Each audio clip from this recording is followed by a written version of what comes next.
The Pentagon has released video of what it calls another unsafe, that's their word, maneuver by the Chinese military. Officials say that a Chinese Navy ship cut sharply across the path of an American destroyer in the Strait of Taiwan.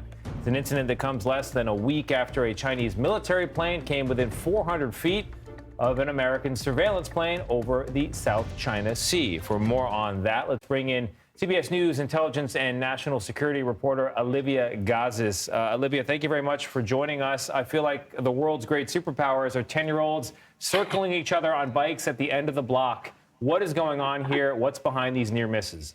That is quite the metaphor, Tony. Yes, well, I mean, this near miss at sea that you saw the video of occurred in what the U.S. says are international waters, where it routinely runs these kinds of joint exercises, in no small part to remind the Chinese of the U.S. position that this territory does not, in fact, belong to Beijing.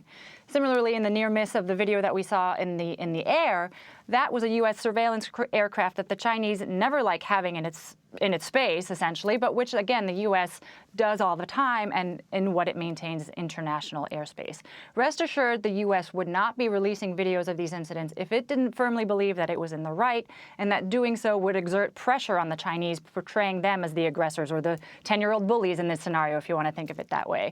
The problem is that this is not a play yard dispute. In these interactions, it takes a fraction of a second or of an inch before you have a catastrophic collision that leads to a major diplomatic crisis.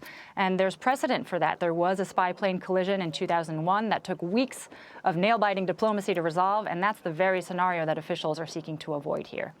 Well, Olivia, I mean, this is happening as President Biden had been speaking about some form of a thawing in the relationship between U.S. and China. It doesn't sound like it, but has it materialized? Sure, right. Well, the president made those remarks at the G7 in late May, following what we know now was a series of high-level official interactions between the U.S. and China. We didn't hear about them at the time, but they came after months of silence and stalemate that followed that shoot-down of the Chinese surveillance balloon in February. And then there was suddenly the spate of meetings at various levels in May. We heard about the National Security Advisor meeting with a top official in Vienna, the U.S. ambassador meeting with his counterpart in China.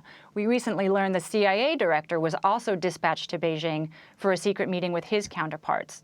And of course, we also saw footage of the defense secretary having this very brief handshake with his counterpart in Singapore.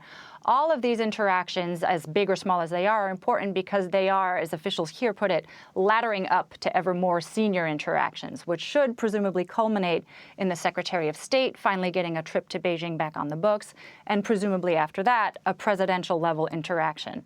But even with those signs of progress, these meetings, there are the very obvious signs of friction in the airs and the seas, and both sides are going to tell you that today we are not there yet. We're not at that level for the most senior-level interaction yet.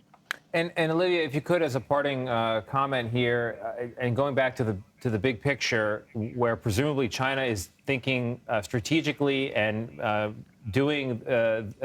approving these maneuvers by its military with some goal in mind. What is that goal? What does it want out of its engagement with the U.S.?